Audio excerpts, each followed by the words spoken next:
Assalamualaikum warahmatullahi wabarakatuh. Halo pemirsa Ekstradisi Channel. Selamat bertemu kembali dengan kisah nyata misteri.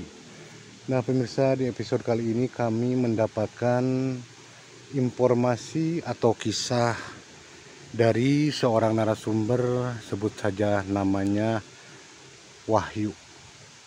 Dan Wahyu itu berasal dari salah satu kampung, dan Wahyu sendiri punya tetangga bernama Haji Imron.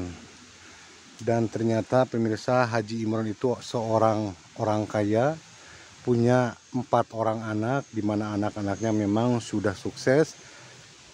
Jadi menurut penuturan Wahyu dan warga-warga yang lain, mereka sudah yakin kalau Bapak Haji Imron itu adalah penganut pesugihan.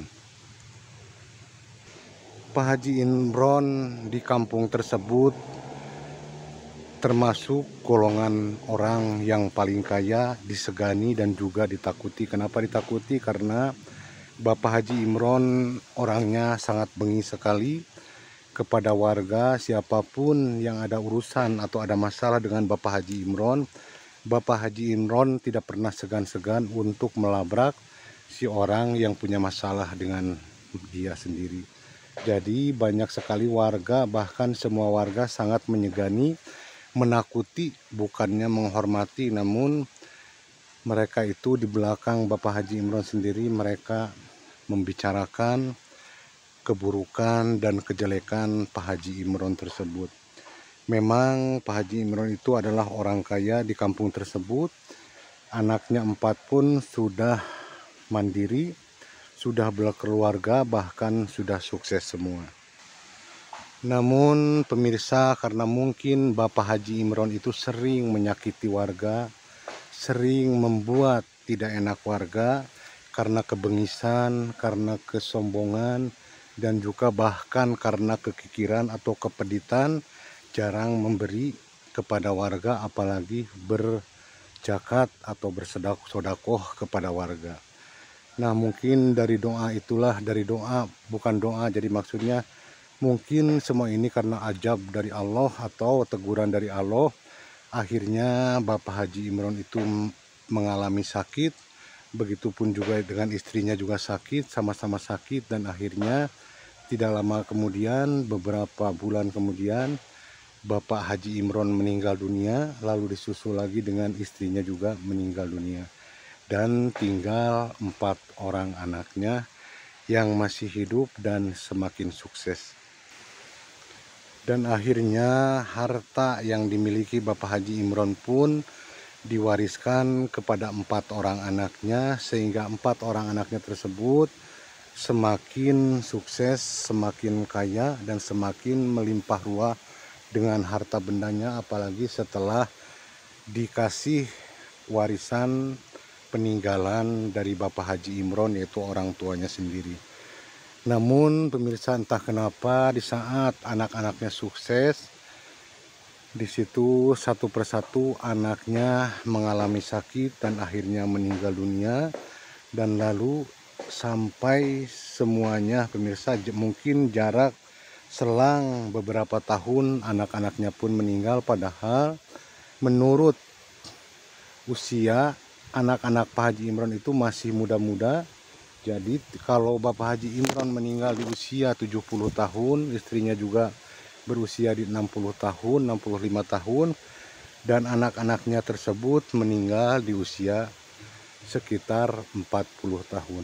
Anak pertamanya meninggal, lalu harta bendanya semuanya habis. Begitu juga anak keduanya tiba-tiba sakit dan meninggal. Lalu anak ketiga juga sama, sakit yang tidak diketahui penyakitnya, lalu meninggal dunia.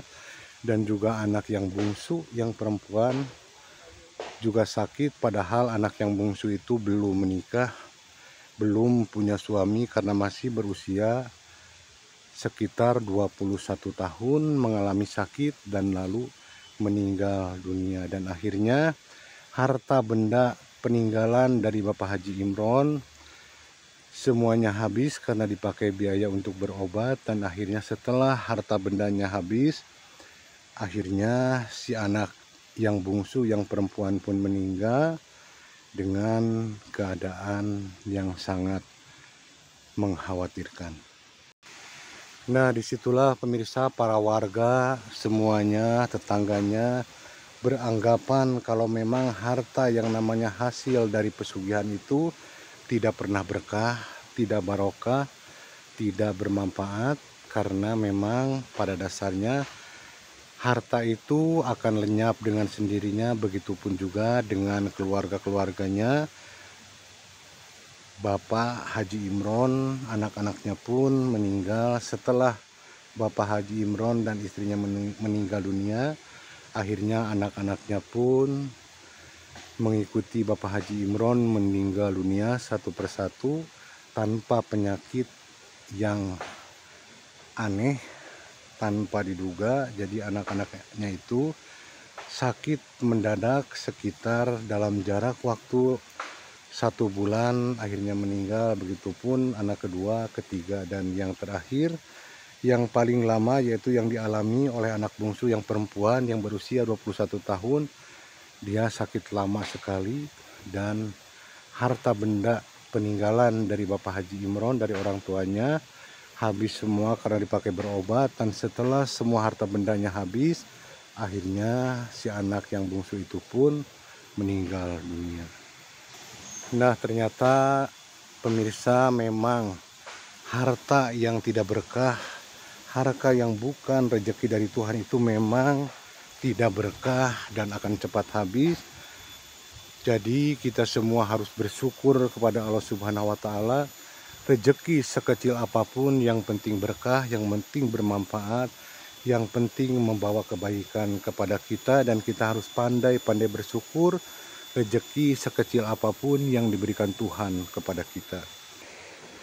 Karena pemirsa, sebesar-besarnya rezeki yang kita dapat dari uang haram, rezeki yang didapat yang tidak diridhoi oleh Allah, misalkan dari perjudian, dari menipu orang, dari persugihan, ataupun dari hal-hal yang dilarang oleh agama, pasti sebesar apapun rezeki yang kita dapat itu tidak akan berkah, bahkan di akhir-akhirnya akan berdampak kesengsaraan kepada kita juga. Wallahu a'lam bishawab. Semoga kita semua dijadikan manusia yang tetap beriman, yang tetap istiqomah, yang tetap selalu bersyukur meskipun rezeki kita atau keadaan kita tidak semewah, tidak semelimpah yang orang lain miliki. Nah pemirsa, itulah kisah nyata yang kami dapat dari seorang narasumber. Bukannya kami menggibah, namun itu adalah sebuah cerminan bahwa kita sangat tidak boleh atau dilarang melakukan pesugihan atau mencari harta benda dengan jalan yang menyesatkan. Nah pemirsa, sampai di sini dulu, semoga bermanfaat. Ambil sisi baiknya dan buang sisi buruknya. Semoga kita semua tetap istiqomah. Amin ya Allah ya Robbal Alamin. Sampai bertemu kembali pemirsa di kisah nyata berikutnya. Mohon maaf karena kami memang sudah lama tidak upload, dikarenakan susahnya mencari kisah nyata atau narasumber yang mau menceritakan kisah nyata kepada kami. Sampai di sini dulu pemirsa. Wassalamualaikum warahmatullahi wabarakatuh.